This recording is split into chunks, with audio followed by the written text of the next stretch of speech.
बिस्मिल्लाहिर्रहमानिर्रहीम। अस्सलाम वालेकुम। मैं हूँ डॉक्टर फराह। मैं हूँ इमाद। जी बिल्कुल इमाद साहब, आज तो आपने मैचिंग किया मेरे साथ। बिल्कुल आपको पता चल गया था मैं ऐसे हाँ, मुझे किसी ने खबर दी थी, किसी ने कहीं से कुछ तो बताया होगा, आप तक कोई ना कोई खबर तो आई ही होगी, तो आपने मेरी कॉपी की होगी। वाह, ये तो शेर बन गया। आज मैं ऐसी ही बातें आपके साथ करने वाली हूँ, आपके सामने लाने वाली हूँ।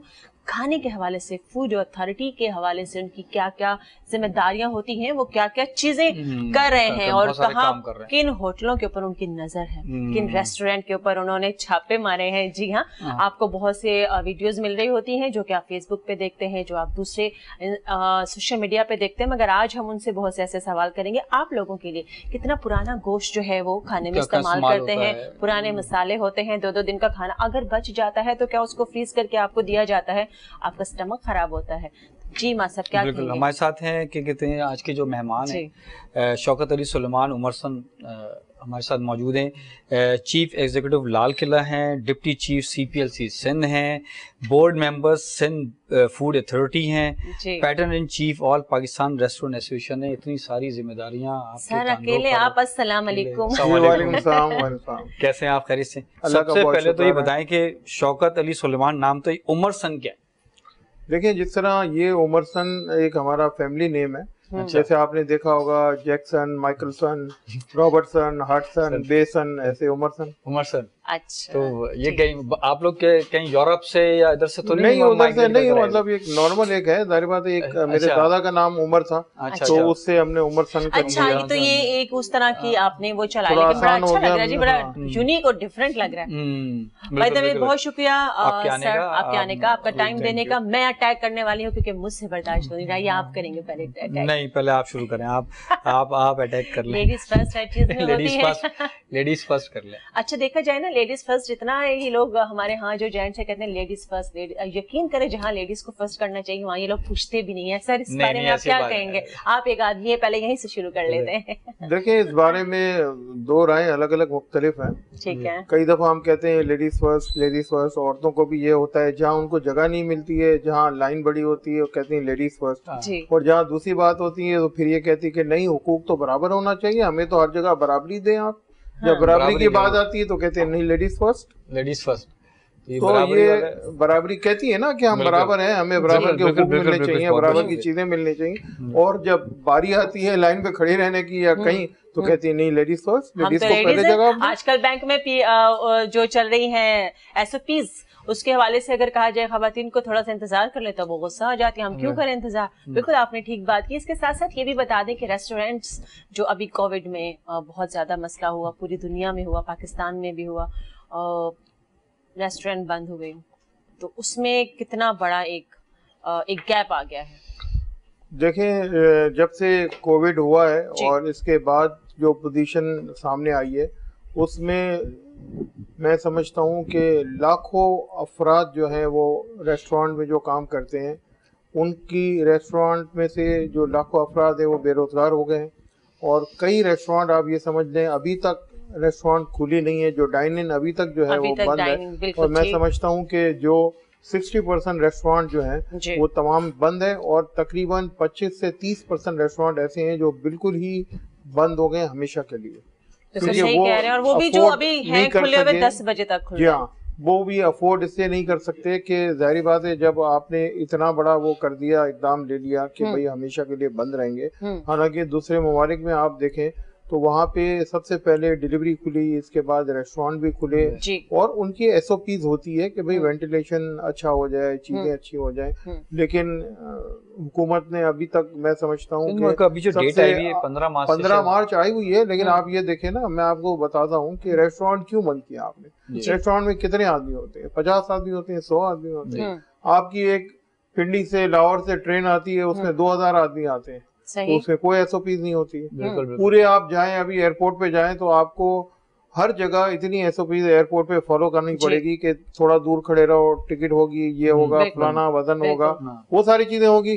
जैसे आप जहाज में बैठे और एक साथ खचाखच सारे SOPs खत्म, सारे सीट टू सीट बैठ गए, तो ये कहाँ का इंसाफ है? ठीक है ना, ये कहाँ का इंसाफ? सारे बचत बाजार खुले हुए हैं, सारे बचत बाजार खुले हुए हैं और सारी चीजें खुली हुई हैं। आपने शादी हॉल खोले हुए हैं, तो रेस्टोरेंट ने क्या क्या कसूर किया है? तो मैं समझता हूँ कि ये एक नाइंसाफी है जो इन्होंने देखी नहीं है। और जहाँ इनको जलसे करने होते हैं, जहाँ इनको जुलूस करने होते हैं, वहाँ कोविड नहीं होता है और रेस्टोरेंट के ऊपर सारे का सारे कोविड आके रेस्टोरेंट में आ गए। बिल्कुल आप ठीक कह रहे हैं, बहुत बड़ा एक बिजनेस है, बहुत बड़ी एक ये क्या कहना चाहिए कमी है जो कि पाकिस्तान के उसमें की जा रही है। इसको मेरे ख्याल में पूरा आप क्या कहते हैं इसको ओपन किया जाए।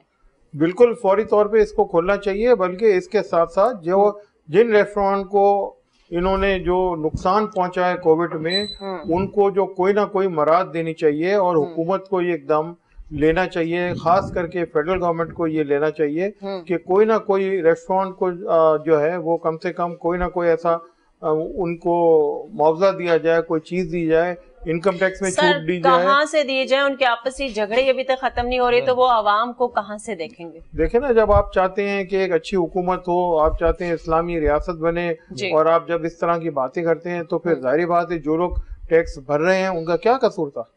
आप उनको कब रिलीफ देंगे? आप रिलीफ नहीं देंगे तो गवर्नमेंट से आप फिर ये समझे ना कि जो जितने बिजनेसमैन हैं उनका एतमाद जो है वो खत्म होता जा रहा है कि ये गवर्नमेंट हमारे लिए नहीं काम करेगी। जब आपने एक ही इंडस्ट्री बंद रखी है ना, आप जाके सुबह जाके कोलंगी चले जाएं, लांडी चले जाएं, साइड चले जाएं, देखें तमाम इंडस्ट्री चल रही है, एक एक फैक्ट्री में 6-6 हजार आदमी काम कर रहे हैं। बिल्कुल सही। तो वो कैसे काम कर रहे हैं? इसके लिए क्या कहते हैं जो है ये आपकी ऑल पाकिस्तान रेस्टोरेंट एसोसिएशन, आप उसके चीफ पैटर्न भी हैं। तो इस सिलसिले में आपने जो हुकूमती लोग हैं बैठे हुए, चाहे वो सिंध लेवल पर हो या फेडरल लेवल पर हो, तो आपने उनसे मुलाकातें की, उनके आगे ये अपना जो एक इतना बड़ा एक रेस्टोरेंट, एक पूरी इंडस्ट्री है और हजारों लाखों लोग इससे वाबस्ता हैं, आपने इसके लिए क्या इकदाम उठाए? देखिए, हमने इसके लिए कोई ऐसा इकदाम नहीं है जो हमने छोड़ा हो। हमने तमाम जितने भी मिनिस्टर से फेडरल लेवल पर भी और जो प्रोविंशियल लेवल पर भी हम सबसे मिले हैं, हमने सबको ईमेल्स किए, हमने सबको लेटर्स लिखे, हमने जो जो इसके जिम्मेदार थे उनके साथ भी मीटिंगें की हैं, लेकिन उन्होंने कभी भी कोई भी ऐसा पॉजिटिव जवाब हमें नहीं दिया कि भाई हाँ आपकी बात सही है। जब दूसरी इंडस्ट्रीज खुली हुई है, जब दूसरे लोग खुले हुए हैं, तो जाहिर बात है हमें भी उनको कोई ना कोई देना चाहिए। बिल्कुल भी उन्होंने ये नहीं किया, बल्कि हम तो यहाँ तक कहते हैं कि हमने एहतजाज भी किया था। इसी तरह शादी हॉल वालों ने भी एहतजाज किया था कि भाई कुछ ना कुछ करें। तो इसके बाद उन्होंने शादी की तकरीब में जो है 200 आदमी का जो है वो इजाजत दी है, और वो अभी वो भी मतलब इसी तरह से है कि उनका 100% वो भी नहीं खुले हुए। शौकत साहब, देखा जाए रेस्टोरेंट तो खुल रहे हैं, लेकिन उनको 10 बजे तक बंद करने का कहा गया है, लेकिन 10 बजे होते नहीं है बंद, 12 बज जाते हैं। देखिए, इसमें ऐसा है कि जो रेस्टोरेंट 10 बजे बंद हो जाते हैं वो तो तकरीबन काफी सारे हो जाते हैं, काफी सारे नहीं भी होते, ऐसा नहीं है कि सारे हो जाते हैं, आपकी बात सही है। तो इसी तरह होता है, 100% तो वो होता ही नहीं है। एक तो मैं ये सबसे पहले तो यही कहना चाहूंगा कि ये पाबंदी उन्होंने जो है वो गलत लगाई है। ठीक है, ये 10 बजे की 11 बजे की पाबंदी नहीं होनी चाहिए। अगर आप 12 बजे तक रहेंगे तो आपके यहाँ रश कम होगा, बढ़ेगा नहीं।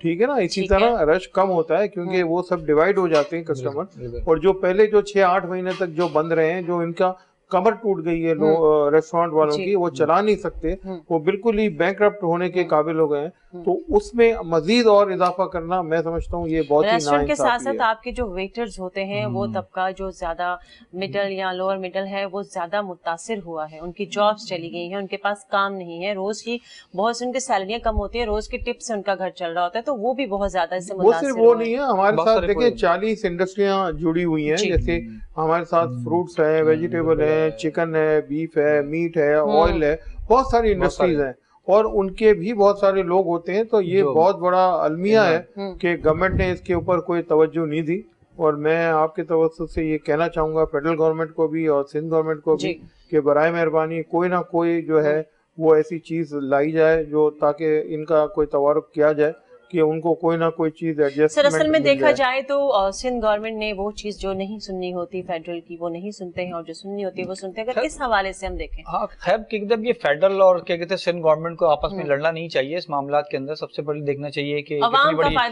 का फायदा, इतनी बड़ी इंडस्ट्री है, इससे हजारों लाखों लोग वाबस्ता हैं और उनका घर चल रहा होता है। खाली एक रेस्टोरेंट का मालिक नहीं कमा रहा होता, उसके पीछे एक पूरी चेन होती है, ये भी पूरी इंडस्ट्री है। तो सोचना चाहिए कि उससे जो बुरहान आएगा या उससे जो डाउनफॉल आएगा वो क्या कहते हैं सिंध गवर्नमेंट पे ही आएगा।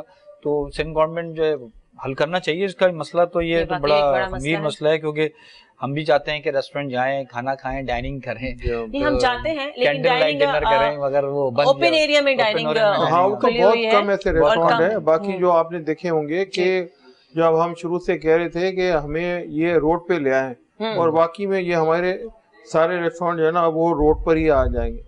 अब रोड पे आ गए, रोड से आगे आप कहाँ जाएंगे, हम फिर सड़क पे चले जाएंगे। आप क्या करेंगे? गवर्नमेंट अगर हमारे ऊपर कोई ऐसी चीज नहीं करेगी, नजरसानी नहीं करेगी, सर, तो बड़ा क्या कहते हैं, बोर्ड मेंबर हैं सिंध फूड अथॉरिटी के। जी हाँ, ठीक है।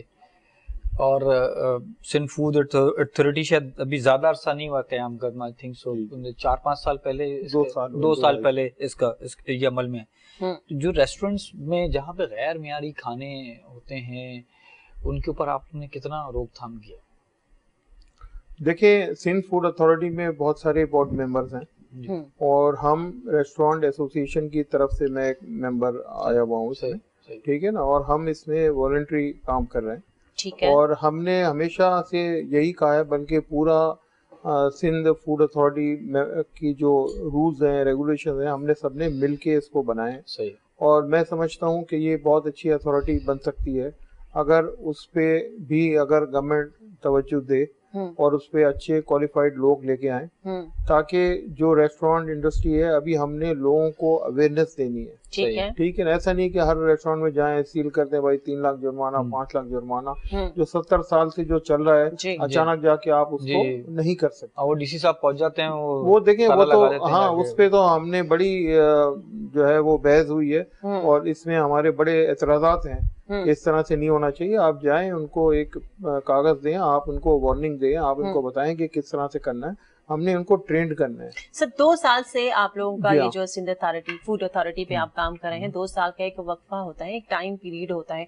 इसमें आपको क्या लगता है कि आप लोगों ने कितनी कामयाबी हासिल की, या कितनी अवेयरनेस अब तक दे चुके हैं रेस्टोरेंट्स? देखिए, तकरीबन मैं समझता हूँ कि कराची में तो काफी अच्छा काम हुआ है, और कई इलाके हैं, कई रेस्टोरेंट्स हैं, और फूड अथॉरिटी के पास सिर्फ ऐसा नहीं है कि खाली रेस्टोरेंट्स हैं, ठीक है। उनके पास फूड से जुड़ा हुआ कोई भी आप काम कर लें वो आता है। उनके पास बड़े बड़े चेन स्टोर भी आते हैं, छोटे राशन की दुकानें भी आती हैं, उनके पास जो है आपके मुर्गी वाले भी हैं, गोश्त वाले भी हैं, सब्जी वाले भी हैं, एवरीथिंग। ठीक है। तो आप कहाँ तक इतनी वास्ट इनके पास वो जो है चीजें कि उनको हर चीज करने के लिए अब 2 साल के अंदर तो नहीं हो सकता ना। उसमें उनको टाइम चाहिए, उनको मैन पावर चाहिए, और उनको क्वालिफाइड बंदे चाहिए। एकदम ऊपर ले जाते हैं सब्जी वाले, फ्रूट्स वाले, इनकी रोकथाम फूड अथॉरिटी के अंदर ना, ये फूड अथॉरिटी के अंडर में नहीं आता है। अच्छा। ये आता है कमिश्नर के अंडर में आता है कि उसको किस तरह से रोका जाए, और किस तरह से फूड को जो इनकी जो प्राइसें बढ़ती हैं, अक्सर आपने देखा होगा कि रमजान में भी बढ़ जाती हैं। सर, इस टॉपिक पे हम जरूर आपको बात करेंगे कि रमजान बिल्कुल आने वाला है। एक छोटा सा ब्रेक है, जाते हैं और जल्दी से आते हैं, साथ रहिए।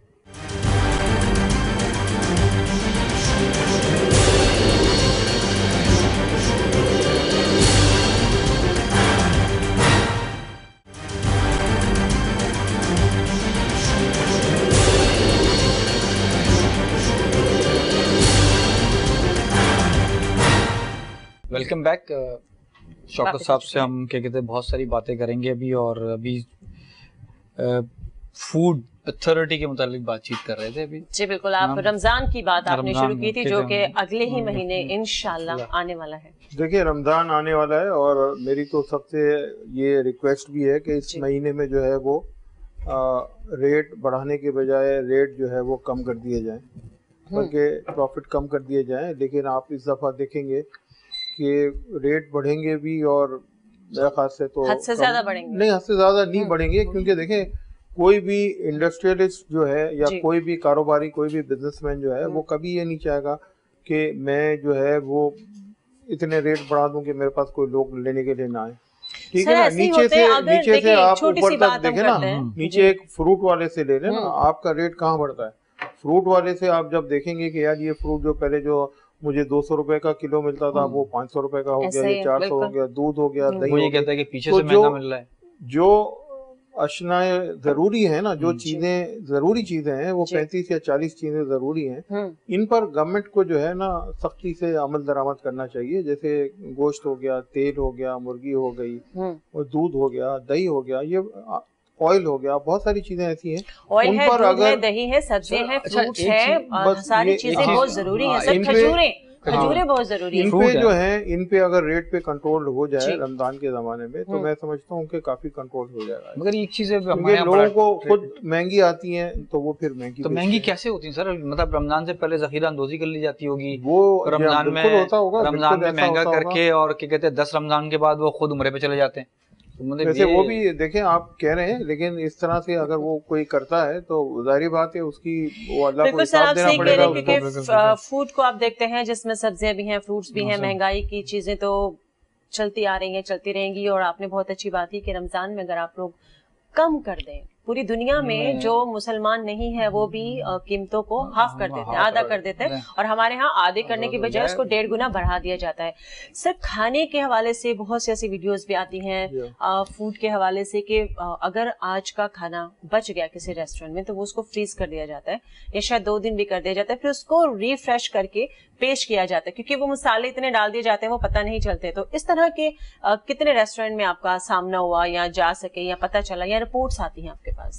देखिए, मैं समझता हूँ कि ऐसे रेस्टोरेंट्स बहुत ही कम होते हैं। ठीक है ना, ये सिर्फ जो मीडिया इसको जितना हाईलाइट करती है, और मीडिया भी 3-4 मीडिया तो ऐसे ही हैं जो अपनी रेटिंग हाई करने के लिए वो जो है उल्टे काम भी करते हैं। ठीक है ना, जो चीजें नहीं प्लान होता है। हाँ 100% मैंने खुद पकड़ा है, इसमें कोई ऐसी वो बात नहीं है। हमने खुद उसमें देखे हैं, हमने खुद उसको पकड़े हैं, और वो खुद बल्कि प्लान्ड होता है सारा कि तुम खाने जाओगे और तुम्हारे पेट में दर्द होगा, और फिर तुम ये करोगे, फलाना करोगे, ढिमकाना करोगे। तो सारे मीडिया चैनल तो ऐसे नहीं है, सारे, मैं सब पे ब्लेम नहीं करता हूँ, लेकिन कुछ ऐसे हैं जो अपनी रेटिंग के लिए जो ऐसे काम करते हैं और जो है ना लोगों को बदनाम करते हैं। तो मैं नहीं समझता हूँ कि आज तक आप मुझे बता दें कि अगर कोई ऐसा फूड पॉइजनिंग का कोई ऐसा केस हुआ हो, ठीक है ना, अगर आपको याद है कोई ऐसा, आप मुझे बता दें, मैं अभी आपके सामने जवाब देता हूँ उसका कि आप कौन सा ऐसा मेजर केस हुआ है। 70 सालों में हुआ होगा तो 1 या 2 केस हुए, कोई इतने केस नहीं हुए कि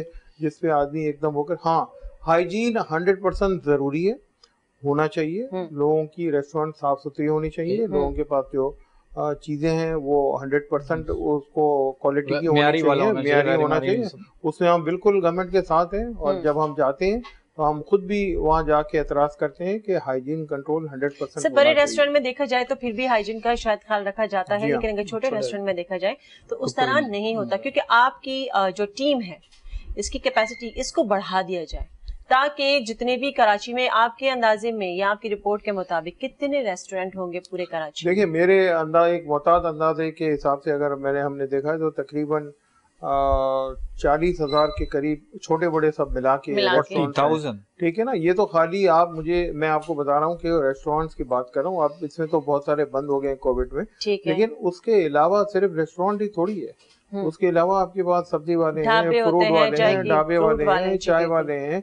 तो वहाँ तो अभी ये तक पहुंच नहीं सके हैं, लेकिन मैं चाहता हूं कि वहां भी जाएं, उनको भी अवेयरनेस दें। मैं नहीं कहता वहां जाके इनको बंद कर दें या सील कर दें या जुर्माने करें। ये जो सील किया जाता है आप इसके खिलाफ है? जाएं, जाके नहीं, अगर उसका बहुत खराब है और आप समझते हैं कि उसको सील करना चाहिए तो सील भी हो, मैं ये नहीं कह रहा हूँ कि ना करें, लेकिन शुरू में आपने कहा ना 70 साल पुराना अगर कोई इदारा है, रेस्टोरेंट है, बिल्कुल करें, लेकिन ऐसा नहीं है कि जाके आप किसी भी जगह जाके इसको सबको पकड़ के कुछ तो होता होगा ना जो बिल्कुल करते हैं, वो आती होगी, जुर्माने करते हैं। इसके अलावा वो वार्निंग होनी चाहिए, पहली वार्निंग और उसके बाद बहुत सारी चीजें हैं, ऐसा नहीं है। अवेयरनेस के लिए उनको बुलाया जाता है, उनको दिया जाता है कि लोगों को पता ही नहीं है ना। अच्छा, और जो सारे जितने भी मैं आपको बताऊं कि जितने भी ब्रांडेड रेस्टोरेंट है, जितने बड़े रेस्टोरेंट है, वहाँ आपको ये चीजें ऐसी नहीं मिलेंगी कि वो आज का माल है जो वो कल इस्तेमाल कर रहा है, कल का परसों कर रहा है, ऐसा कर नहीं सकते वो। आप खुद देखें ना कि मेरा अपना बिजनेस है ना, अगर मैं ये चीजें करूंगा, ये हरकतें करूंगा, तो मेरे कस्टमर्स कैसे आएंगे?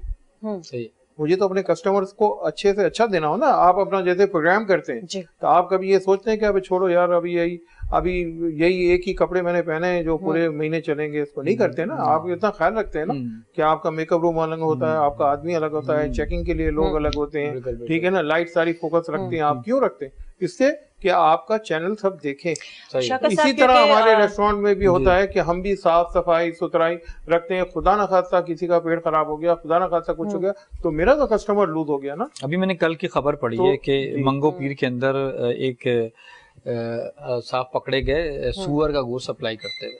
ठीक है, पुलिस ने भी मंगोपुर थाना पुलिस ने पकड़ भी लिया उनको और उनको अभी लॉकअप वॉकअप। लेकिन मैं ये सोचती हूँ कि ये जानवर यहाँ मिलता कैसे है और कहाँ? ये चीजें जो है ना, ये पहले भी एक दफा आया था, आपने देखा होगा कि वो अंडे जो है वो प्लास्टिक के अंडे थे और वो ये थे। आप उसको कॉस्टिंग करें, आप जरा ज़हन पे जोर दें। एक अंडा जो है 35 रुपए का पड़ता है, अगर आप उसको प्लास्टिक का बनाएं तो कौन प्लास्टिक का अंडा बना के बेचेगा?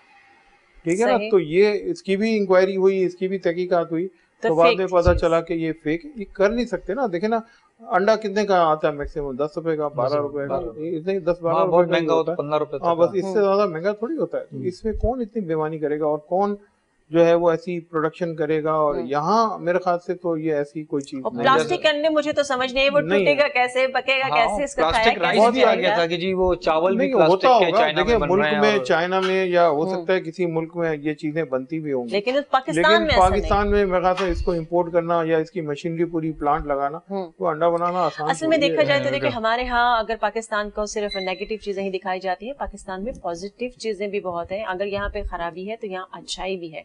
तो आप क्योंकि चीफ एग्जीक्यूटिव हैं लाल किला के, तो मैंने अक्सर वहाँ पे खाना खाया है और हाइजीन का बड़ा ख्याल रखा जाता है, बड़ा अच्छा फूड होता है, डिशेस बड़ी प्रॉपर होती हैं, आपके शेफ बड़े प्रॉपर होते हैं। तो आप इस चीज को और आगे ले जाने के लिए और क्या इकदाम करते हैं और क्या लोगों को मैसेज देते हैं? देखिए, हमारा मैसेज लोगों को यही है कि किसी भी रेस्टोरेंट में जाएं तो वहाँ हाइजीन का जो है वो, जैसे आप अंदर जाएंगे ना तो आपको अगर किसी रेस्टोरेंट में आपको हाइजीन और इसकी सफाई वगैरह देखनी है तो आप सबसे पहले इसके वॉशरूम में चले जाएं। आपको वहां से अंदाजा हो जाएगा कि इसका किचन कितना साफ होगा। और मैं भी लोगों को यही कहता हूँ कि भाई किचन हमेशा आपका साफ सुथरा होना चाहिए। आप खुद जब साफ रखेंगे तो आपका स्टाफ भी इसको साफ रखेगा। तो यही सीधी सी बात है। और हमारा तो तकरीबन सारा ओपन ही है, तो हम चाहते भी यही है कि और रेस्टोरेंट्स वाले जो भी हैं वो भी करें। और मैं हमारी जो जितने भी मेंबर्स हैं खुसूसी तौर पे हम उसको वक्तन जो है हम उनको हाइजीन के जो है वो पैम्पलेट्स देते रहते हैं, उनकी तरकीब बताते रहते हैं। फिर उनका हम लोग जो जाके है हम लोग उनका ऑडिट भी करते हैं जिन लोगों को करवाना होता है। तो इंटरनल भी हम बहुत सारी चीजें करते हैं। हमारे पास डॉक्टर्स भी हैं, हमारे पास जो है वो क्वालिफाइड टेक्नीशियंस भी हैं, हाँ बस न्यूट्रिशनिस्ट होंगे आपके साथ। सारी चीजें हैं। इंशाल्लाह हमें मौका मिला तो हम जरूर जाएंगे, लाइव शो करेंगे आपके लाल किला जाके, वहाँ से आप लोगों को दिखाएंगे। एक चीज आपसे ये पूछनी है कि आप देख रहे होंगे कि जितने बड़े रेस्टोरेंट्स हैं जो जैसे लाल किला है और भी बड़े रेस्टोरेंट्स हैं, यहाँ पे एक आम आदमी का रिसोर्सेज नहीं रहा, मतलब कि वो वहाँ जाके सोच भी नहीं सकता खाना खाने के लिए, और बहुत महंगा है, इतना महंगा खाना। और के मगर वो जब वो जाता है फिर दूसरे छोटे रेस्टोरेंट पे जहाँ पे टोटली गैर मियारी खाना मिल रहा होता है, वो वहाँ के ऑयल भी और तमाम चीजें गैर मियारी होती हैं जिससे इतनी बीमारियां पैदा होती हैं। तो ऐसा कुछ सिस्टम है ना कि वही चीज मैं आपसे अर्ज कर रहा हूँ ना कि देखें, जब आप हाइजीन कंट्रोल करेंगे, जब आप चीजों को साफ सुथरा करेंगे, अब होता क्या है कि एक अगर रेस्टोरेंट में जाके आपने कढ़ाई मंगाई, अगर वो 2,500 रुपए की आपको कढ़ाई दे रहा है, आधा किलो या 1 किलो, वही चीज आपको सामने आप जाएंगे तो वो आपको 2200 की दे रहा होगा, 2300 की दे रहा होगा रेस्टोरेंट पे, बल्कि कई जगह तो वो भी वही प्राइस में बेच रहा होता है। अब ना वो इलेक्ट्रिक का बिल भरता है, ना वो गैस का बिल भरता है, ना वो इनकम टैक्स देता है, ना वो सेल टैक्स देता है। तो ये तो गवर्नमेंट को देखना है ना। तो हमें तो ये बहुत ही बुरा लगता है कि यार मैं भी उसी प्राइस में बेच रहा हूँ और मैं ये सारे जो जितने भी गवर्नमेंट की एजेंसीज हैं मैं इनको सबको टैकल भी कर रहा हूँ, सबको भर भी रहा हूँ और ये कुछ भी नहीं भर रहा है। तो इसके लिए आपके ऑल पाकिस्तान रेस्टोरेंट एसोसिएशन ने कुछ ऐसा कोई इकदाम किया? बिल्कुल किया। देखिए, इकदाम तो हम नहीं कर सकते क्योंकि हाँ बस कोई ऐसी फोर्स नहीं है, कोई चीजें नहीं है। हम गवर्नमेंट को जरूर बताते हैं कि आप अगर करें तो सबके साथ एक इक्वल चीजें होनी चाहिए। जो मेरे साथ कर रहे हैं वो उसके साथ भी आप करें, वहाँ जाके भी आप देखें। आपके साथ आपकी एसोसिएशन में कराची के या पाकिस्तान के सारे बड़े नामी ग्रामी रेस्टोरेंट्स मौजूद हैं, ठीक है, साथ सब बैठते हैं, मालिकानी है सारे के सारे। तो रमजान के लिए कोई ऐसा पैकेज निकाल दें आप आवाम के लिए कि भाई हम आपको इतना % डिस्काउंट दे देंगे रमजान में होता है ना, क्यों नहीं? रमजान के पैकेजेस होते हैं। सबसे बड़ी बात मैं आपको बताऊं, आपने कभी गौर नहीं किया होगा कि रमजान में अगर आप देखेंगे तो रमजान में जितने रेस्टोरेंट हैं वो इफ्तारी अपनी तरफ से देते हैं। आपने कभी नहीं देखा होगा, नहीं सुने पूरी बात सुन ले, पूरी बात सुन ले। रमजान में इफ्तारी एक तो जो रेस्टोरेंट वाले होते हैं वो अपनी तरफ से देते हैं, नंबर 1, नंबर 2 देते हैं अपने स्टाफ को या कस्टमर की बात, कस्टमर को, स्टाफ को, दोनों को, असल में दोनों को। दूसरी चीज मैं एक और बात बताऊं जो आपकी कभी शायद आपने सोची नहीं होगी, वो ये कि रमजान में हमारे पास सिर्फ एक स्लॉट होता है, ठीक है ना, वो होता है मगरिब का, कि जब अजान होती है उस वक्त रेस्टोरेंट आपको लगते हैं कि हाँ यार फुल है रेस्टोरेंट। और आम तौर पे ऐसा होता है कि अगर मेरे पास जैसे 100 आदमी की कैपेसिटी है तो मैं 6 बजे से या 7 बजे से शुरू करूंगा, तो मैं 200 आदमी आ गए, 300 आदमी आ गए, क्योंकि एक गया, दूसरा आया, दूसरा गया, तीसरा आ गया। ऐसा रमजान में नहीं होता है। रमजान में आपके पास 100 ही कस्टमर्स आएंगे, ज्यादा नहीं आएंगे। तो ऐसा लग रहा है दूर से, मेरे पास तो 100 कस्टमर आए, जैसे इफ्तारी हुई इसके बाद खत्म। आपने देखा है सारे रेस्टोरेंट खाली होते हैं इसके बाद। तो ये आम लोगों को नहीं पता होता, बिल्कुल तरावियों के लिए जाना होता है, आम लोगों को नहीं पता होता है। आम इसमें तो मैं समझता हूँ कि जितने रेस्टोरेंट होते हैं वो उनका बिल्कुल ही प्रॉफिट जो है बिल्कुल ही लो मार्जिन पे आ जाता है। ये सिर्फ हमारी एडवर्टाइजमेंट होती है कि लोग आते हैं, इफ्तारी करते हैं और खाते हैं। और सर पैकेजेस की आपने बात की तो मैं भी खुद भी क्योंकि जाती हूँ तो पैकेज आपका जितना भी, सिर्फ मैं एक लाल किला की बात नहीं करी, मैं और भी रेस्टोरेंट्स की बात कर रही हूँ कि वो पैकेज आपका 1500 से लेके 2000 2500 के अंदर का ही होता है, चाहे उसमें 12 डिशेज हैं, 50 हैं या 40 हैं, वट एवर। और दूसरी बात आपने कहा कि जी हमारी तरफ से अफ्तार भी होता है, बिल्कुल रेस्टोरेंट्स में दिया जाता है, उसमें मगर एक खजूर, चंद पकौड़े, ये चीज। लेकिन अगर बाहर की चीजें खाना है, फूड है, तो वो सारी चीजें ऑफ कोर्स परचेज की जाती हैं। ये जो अफोर्डिंग लोग हैं उनके लिए तो ठीक है। हम जो बात कर रहे हैं नॉन अफोर्डिंग लोगों के लिए, जिनका दिल करता है वो भी जाएं, लाल किला में जाकर बैठे, उनके लिए आज आप जरूर कोई डिस्काउंट हमारे प्रोग्राम से देकर जाएंगे रमजान के हवाले से। बिल्कुल जी, उनके लिए भी लोग आते हैं, हमारे पास मेंबरशिप कार्ड्स हैं जिसको हम डिस्काउंट उसमें देते हैं। अगर वो चाहें तो वो भी आ सकते हैं, कि जाहिर बात है कि अगर वो समझते हैं कि वो इसमें अफोर्ड कर सकते हैं, डिस्काउंट में आ सकते हैं, तो उसमें कोई ऐसी बात नहीं है। रमजान के हवाले से अगर आप देखिए मैं आपको बताऊं, हर किस्म के रेस्टोरेंट्स हैं, ठीक है ना। 2000 क्या, मैं आपको 5000 तक की बुफे पर पर्सन लेते हैं यहाँ पे, और वो लोग भी वहाँ भी जाते हैं लोग। तो हर आदमी, आप अगर कह दें कि हर आदमी चाहे कि यार मैं भी 5000 में डिस्काउंट करके खा जाऊँ, तो ऐसा नहीं होता, ठीक है ना। अब आप कह दें, मुझे अब कह दें कि हर आदमी, मैं चाहती हूँ कि हर आदमी जो है वो, हर औरत जो है वो गुल अहमद का सूट पहने, तो आप कर सकती हैं? नहीं कर सकते, ऐसा नहीं है। लेकिन हम नहीं कर सकते ना। देखें उनके लिए भी जो छोटे हैं, बड़े हैं, उनके लिए हर किस्म के यहाँ रेस्टोरेंट है, हर किस्म के तबके हैं, जो जहाँ जिसको जाना हो वो जा सकता है। ऐसा नहीं है कि कोई पाबंदी नहीं है, लेकिन कभी कभार हमारे पास लोग आते हैं तो हम उसको डिस्काउंट भी कर देते हैं। ऐसा नहीं है कि बिल्कुल वो है कि है ही नहीं ऐसा। तो हर चीज हमें देखनी पड़ती है आगे पीछे। जी बहुत अच्छी बात आप कह रहे हैं। ऐसा नहीं है कि हर इंसान हर अपनी जेब के लिहाज से हर काम करता है, लेकिन हमने कुछ ऐसे डिस्काउंट, ऐसी चीजें रखी होती हैं जो हमारे उन बहन भाइयों के लिए होती हैं। जो देखिए मैं आपको इसमें बताऊं, ये बताने वाली बात नहीं, आपने पूछ लिया तो बताता हूँ। मैं समझता हूँ कि कोई रेस्टोरेंट वाला हमारा, जितने मैं सबको जानता हूँ, कोई रेस्टोरेंट वाला ऐसा नहीं होगा कि जितने लोगों से मैं मिला हूँ, मिनिमम आप 100 ले लें, 100 से 1000 ले लें, 5000 ले लें, तो वो डेली 100 के ऊपर ही लोग जो है वो इफ्तारी करवाते हैं फ्री ऑफ चार्ज। आप तो डिस्काउंट की बात कर रहे हैं ना। मैं आपको बताऊं कि हमारे रेस्टोरेंट वाले, तकरीबन सारे रेस्टोरेंट वाले इतने हैं कि जो रोजाना की बुनियाद पे 1000, 2000, 5000 लोगों को फ्री इफ्तार कराते हैं। बहुत अच्छी बात सर।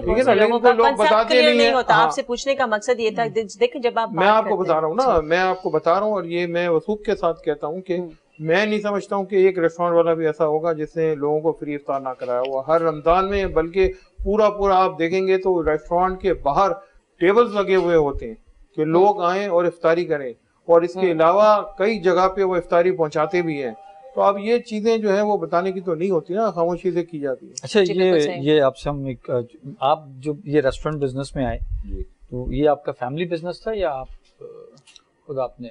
नहीं, ये फैमिली बिजनेस तो नहीं था। बेसिकली हमारा फैमिली बिजनेस तो टेक्सटाइल का है। I am a textile engineer, और ये मेरा बचपन से शौक था एक कि एक मैं रेस्टोरेंट बनाऊं, और एक जो है मैं, बचपन से आपको खाने का भी शौक था? खाने का भी शौक था, पकाने का भी शौक था, खिलाने का भी शौक था। खिलाने का भी शौक था। तो अल्लाह ने बस ये शौक मेरा पूरा कर दिया है। और तो मैं घर वालों ने, पेरेंट्स ने नहीं बोला कि काम टेक्सटाइल का बिजनेस करें? बिल्कुल बोला, पहले शुरू में यही बोला उन्होंने कि भाई ये किस तरह होगा, कैसे मैनेज होगा, और टेक्सटाइल का ही ज्यादा कर लो तुम इसी के अंदर। तो मैंने उनको कहा कि नहीं, मुझे ये बड़ा शौक है इसका, ये तो अल्हम्दुलिल्लाह फैमिली उन्होंने कहा कि ठीक है यार, करके देख लेते हैं। आपने खाना पकाना सीखा है? मतलब आप शेफ कहीं आपने ट्रेनिंग ली या खुद? नहीं, बाकायदा तो कहीं से मैंने ऐसी ट्रेनिंग नहीं ली, लेकिन बस शौक होता है जिसको, वो सारी चीजें सीख जाता है। शौकत साहब से और भी बहुत कुछ जानेंगे। शौकत साहब CPLC सिंध के डिप्टी डायरेक्टर भी हैं, डिप्टी चीफ भी हैं, तो अभी उधर भी बात करते हैं ना CPLC के हवाले से भी। आते हैं छोटे से ब्रेक के बाद।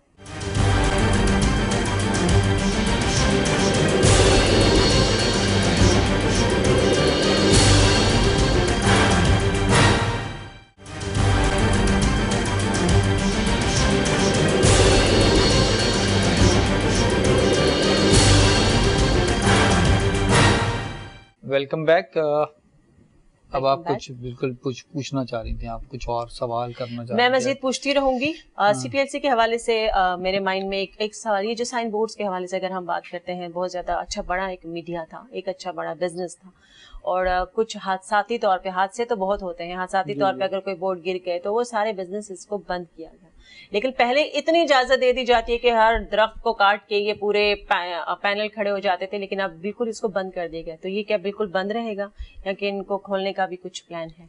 देखिए, इससे तो मैं समझता हूँ CPLC का कोई ताल्लुक नहीं है, ठीक है ना, हम इसमें कोई वो है। CPLC एक इदारा है जो कि जिसको हम उर्दू में कहते हैं शहरी पुलिस राब्ता कमेटी, ठीक है ना। इसमें सारे तकरीबन हमारे पास जितने भी मेंबर्स हैं वो तकरीबन सारे बिजनेसमैन हैं, ठीक है ना। और हम शहरियों की मदद करते हैं कि अगर किसी के घर में खुदा ना खास्ता कोई डकैती हो गई है, किसी को FIR कटवानी है, किसी की FIR नहीं कट रही है, किसी का मोबाइल फोन छिन गया है या किसी की गाड़ी छिन गई है, तो उसको हम किस तरह से उसकी हम मदद करें ताकि वो थाने में जाए, अपनी रिपोर्ट कराए।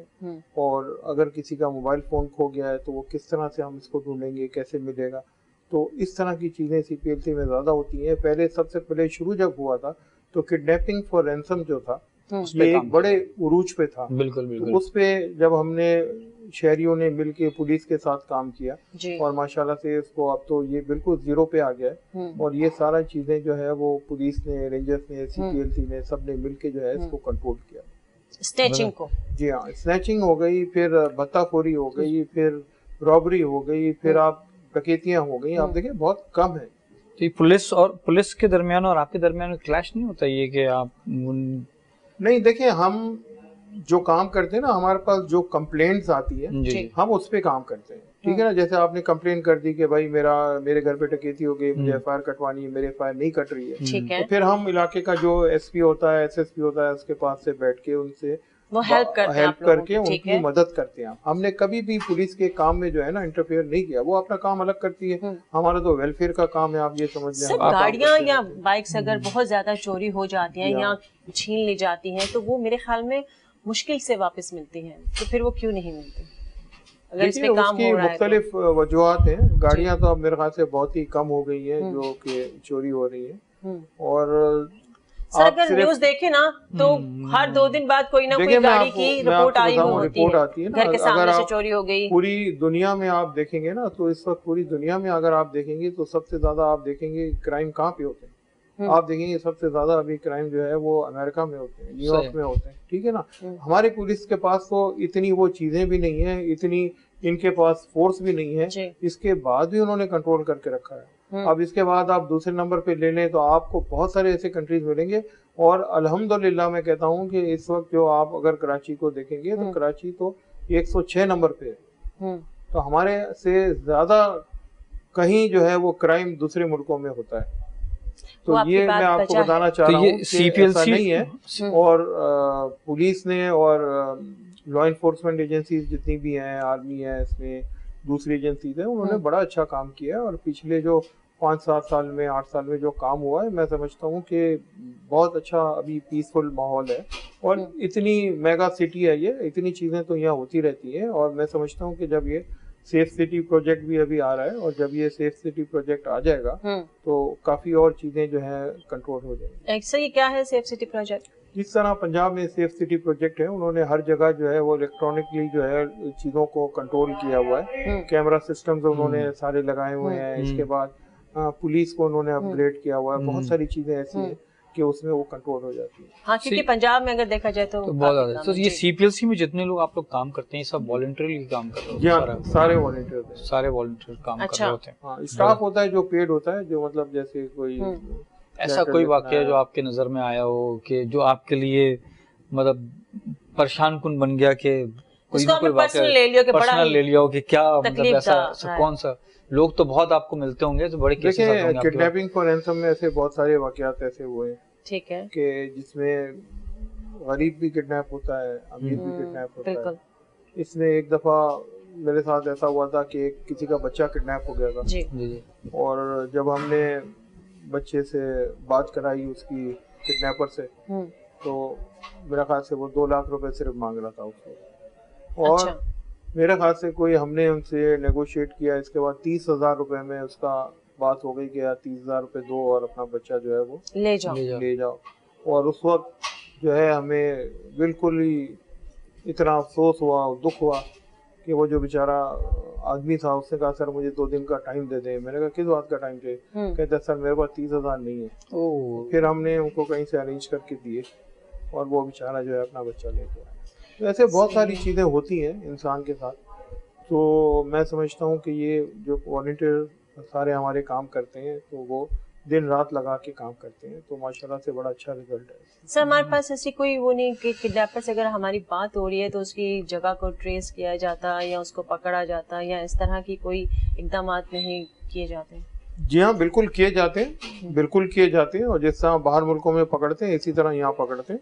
और यही वजह है कि आज आपकी किडनैपिंग 0 है, क्राइम रेशो कम है ही नहीं। सर 0 तो नहीं मोबाइल आप अभी मैं आपको बता रहा हूँ पिछले 2-3 महीने का आप अगर आप देखें ग्राफ में तो नहीं है। पहले तो 60 किडनैपिंग होती थी, 70 एक साथ 10-12 दिन पहले क्या कहते हैं एक बच्चे को करीमाबाद पे मोबाइल स्नैच करने के बाद फिर वापस आके गोली मार दी उन्होंने। देखिए उसकी चीजें अलग है ना, वो एक अटेम्प्ट हुआ था मोबाइल स्नैचिंग का, ठीक है ना, उसमें वो किडनैपिंग नहीं है, वो चीजें अलग है। अब बहुत दफा क्या करते हैं गन पॉइंट पे बंदे को बिठा के ले जाते हैं, अब उसमें भी गोली चल जाती है, लग जाती है, अब पता नहीं चलता कि भाई हो सकता है वो उसने अपने आप को डिफेंस के लिए हाथ हिलाया हो या यूं करने गया हो या कैसे। सर आपकी बात को आगे ले जाते हुए अगर हम देखें कराची पंजाब की तरफ, तो पंजाब में स्नैचिंग और चोरियां और ये सारी चीजें और किडनैपिंग शायद कम है। कराची क्योंकि एक बड़ा शहर है, यहाँ की पॉपुलेशन बहुत ज्यादा है, बिजनेस सिटी है, इसको जितना ज्यादा नजरअंदाज किया जाता है, अगर इस पे इतना ही ज्यादा काम किया जाए तो ये एक कामयाब सिटी है। क्या बिल्कुल आप लोग भी अपना बिल्कुल काम कर रहे हैं, लेकिन मजीद इस पे काम करने की जरूरत है, कानून को ज्यादा सख्त होने की जरूरत है, सजाएं देने की जरूरत है, सिर्फ उसके ऐलान होते हैं और हमें भी इस पे काम करने की जरूरत है। हमें भी उन चीजों को फॉलो करना चाहिए, बिल्कुल चीजें देखनी चाहिए, अपने घरों के बाहर कैमरे लगाएं, पे फोकस करें, चीजें करें, अपने बच्चों का ख्याल करें। इसके अलावा आपकी क्या हॉबीज हैं? आप इतने सारे, आपके पास टेक्नीशियन, आपके पास टाइम वाइम निकलता है घर वालों के लिए और फैमिली के लिए? निकाल ही लेते हैं। अब मैं इतने साल हो गए, अब यही चीजें हैं कि यूज्ड हो गए। और मैं आपको ये बात बताऊं कि देखें अगर आप दिल से कोई काम करना चाहते हैं, दिल से किसी की मदद करना चाहते हैं, तो ये ऐसी चीज है वेलफेयर का काम करना, सोशल वेलफेयर का काम करना, कि फिर आपको इसकी आदत पड़ जाती है, आपको मजा नहीं आता। आज हमने किसी की अगर मदद नहीं की तो हमें नींद नहीं आती कि यार ये आपका कैसा हो गया, दिन कैसा गुजरा आज। तो इत्तेफाक से हम तीनों, मैं भी और ये भी, हम भी सोशल वर्कर करते हैं, एक NGO चला रहे हैं, काम कर रहे हैं माशाल्लाह से। नहीं अच्छा है, तो करना चाहिए, कुछ ना कुछ बिल्कुल करते हैं, फ्री कैंप्स करते हैं, लोगों को मालूमात भी देते हैं, अवेयरनेस भी देते हैं, सेमिनार्स करते हैं। और इंशाल्लाह ताला क्या कहते हैं आपके साथ मिलके एक सेमिनार करेंगे। हाँ जी बिल्कुल, बिल्कुल करें, के हवाले से क्योंकि शौक से हमारे प्रोग्राम का नाम है हम फूड अथॉरिटी वालों को भी बुला लेंगे और एसोसिएशन वालों को भी बुला लेंगे, तो आप बिल्कुल करें। कुछ ऐसी चीज बताएं ना अपनी लाइफ के थोड़ा सा, कि जो बचपन में कभी कोई ऐसा वाकया पेश आया हो जो अभी तक आपके जहन नशीं है, जिसने आपकी जिंदगी चेंज की हो, या कुछ आपको यादगार हो कभी। वैसे तो आप माशाल्लाह इतने सारे होते हैं, तो जवानी में कभी हमेशा मैं यही कहता हूँ कि अल्लाह का लाख लाख शुक्र है कि जब मैं छोटा था बचपन में, तो एक मेरा पैशन था, एक आदमी का होता है ना कि यार मैं ये बनूंगा, तो मेरा बचपन से ये था कि मैं एक रेस्टोरेंट खोलूंगा और मुझे पुलिसिंग का बड़ा शौक था। अच्छा। जासूसी करने का। तो अल्लाह ने बस जो है वो दोनों चीजें मेरी करवा दी। इससे ज्यादा मैं अल्लाह का कितना शुक्र अदा करूंगा। शुरू में कभी किसी खातून की जासूसी तो नहीं की आपने? नहीं, अभी जासूसी आपका कि मालूमात करें? नहीं, ऐसा हो नहीं सकता। हमारे यहाँ बड़ी सख्ती है, बड़ी चीजें जो है प्रोफेशनल तरीके से की जाती हैं और माशाल्लाह से अभी तक जो भी चीजें हुई है, और हम ये सारी इंडिपेंडेंटली कोई चीज नहीं करते हैं। हमारे साथ पुलिस वाले होते हैं, एजेंसीज वाले होते हैं, ऐसा नहीं। ये CPLC एक जो है वो वॉलंटियर इदारा है और इसमें कई ऐसे लोग आते हैं, और ना सिर्फ ये क्राइम बल्कि डोमेस्टिक वायलेंस के भी बहुत सारे केसेस आते हैं जिसमें लोगों को बेचारों को जो है जुल्म इनके साथ होता है, औरतों के साथ भी होता है, मर्दों के साथ भी होता है, तलाक के केसेस भी आते हैं और अल्हम्दुलिल्लाह काम होता है इसमें। तो मुझे तो अल्लाह ने बड़ा ये मैं फख्र महसूस करता हूँ, अल्लाह का करोड़ों एहसान आते हैं कि लास्ट टाइम हमारे पास आए थे 17 केसेस आए थे तलाक के, तो अल्हम्दुलिल्लाह हमने 17 के 17 जो है वो निपटा दिया और वो हंसी खुशी अपने घर में रहते हैं। तो ये सबसे बड़ी अचीवमेंट है कि लड़के और केस आपके पास आए और तलाक होने वाली हो और आप उसको रिजॉल्व करके घर बसा दें। बड़ा टाइम लगता है, बड़ी काउंसलिंग करनी पड़ती है कि केस में 2-3 महीने लग जाते हैं। और जो आप दिल में एक बात कर लेना कि ये मुझे करना है, तैयार कर लें, तो उसका अंजाम फिर अच्छा ही होता है, बुरा नहीं होता। आप शायरी वाली का शौक है आपको? कभी कोई गाना सुनने का? कोई नहीं, कोई ऐसा कोई शौक नहीं? क्रिकेट विकेट कभी कोई खेल, कोई ऐसी हॉबीज कि हाँ भाई इन सब चीजों से टाइम निकाल के मैं नहीं, कोई ऐसा अभी तो कोई ऐसा सिर्फ पैशन था कि मैं जासूस बनूं और रेस्टोरेंट करूं सबकी। जाहिर बात है ये एक बहुत बड़ा काम होता है। और तो आप चाहते हैं आपके बच्चे भी आगे जाके ये रेस्टोरेंट का बिजनेस और ये इसी को आगे चलाएं? आई थिंक वो कर वो बच्चे अपने अपने हिसाब से वो जो है कोई करेंगे इंशाल्लाह। ठीक है जी, बहुत शुक्रिया। आज का शो उम्मीद करती हूँ आपको पसंद आया होगा। हमने कोशिश की आप तक पहुँचाएं कि जी वो रेस्टोरेंट जो अपना काम प्रॉपर नहीं कर रहे हैं, क्या वो रेस्टोरेंट जो खाना आपको बासी खाना खिलाते हैं, अगर वो खिलाते हैं तो उसके टेस्ट को आपको खुद देखना चाहिए, या जाएं और जाके जैसे शौकत साहब ने बताया कि वॉशरूम ज़रूर चेक करें। अगर वो साफ़ है तो शायद खाना भी अच्छा होगा, क्योंकि कभी कभार ऐसा होता है कि उनके एक्सक्यूजेस बहुत होते हैं। तो आप अपने सेहत के खुद दुश्मन ना बने, आप जाके कभी कभार किचन भी चेक कर लिया करें, क्योंकि हमें जाके किचन भी चेक करना चाहिए। रेस्टोरेंट हो या छोटा हो या बड़ा या ढाबा ही क्यों ना हो, आप हमेशा जो कमजोर होता है हम उसको दबाने की कोशिश करते हैं, और जो पोजीशन पे होते हैं हम उनसे डरते हैं। नहीं, आपको जाना है, आप कहा कि आप टैक्स देते हैं, आप पैसे देके खाना खाते हैं, आप जाएं, हर चीज को चेक करें। बहुत शुक्रिया शौकत साहब, थैंक यू सो मच, आपने टाइम दिया। इसके साथ आप ये भी बता दें कि कई लोग आजकल जो है ना, जब से ये मीडिया इतना तेज हो गया है, और ये बहुत सारे लोग आते हैं आके ब्लैकमेल भी करते हैं। छोटी छोटी चीजों पे वीडियो बना देते हैं, ये कर देते हैं, मैं अभी वायरल कर दूंगा, मैं अभी वायरल कर दूंगी, अभी मैं जो है ब्लॉगिंग कर दूंगी, फलाना ढिमकाना ये वो। तो ऐसे इन लोगों से मेरी यही दरख्वास्त है कि एक तो इखलाकी तौर पर ये सही नहीं है, ठीक है, और बुनियादी तौर पर ये करना भी नहीं चाहिए। और अगर ऐसे लोग जो करते हैं तो फिर वो भुगतते भी हैं, क्योंकि अब रेस्टोरेंट वाले भी बड़े तेज हो गए हैं हर जगह। हमारे भी मेरे साथ तो 2-3 दफा हुआ है ना, किसी ने एक रबर बैंड यूं डाल दिया, इसके बाद शोर करने लगे, लेकिन उनको पता नहीं था कि उनके ऊपर ही कैमरा लगा हुआ था।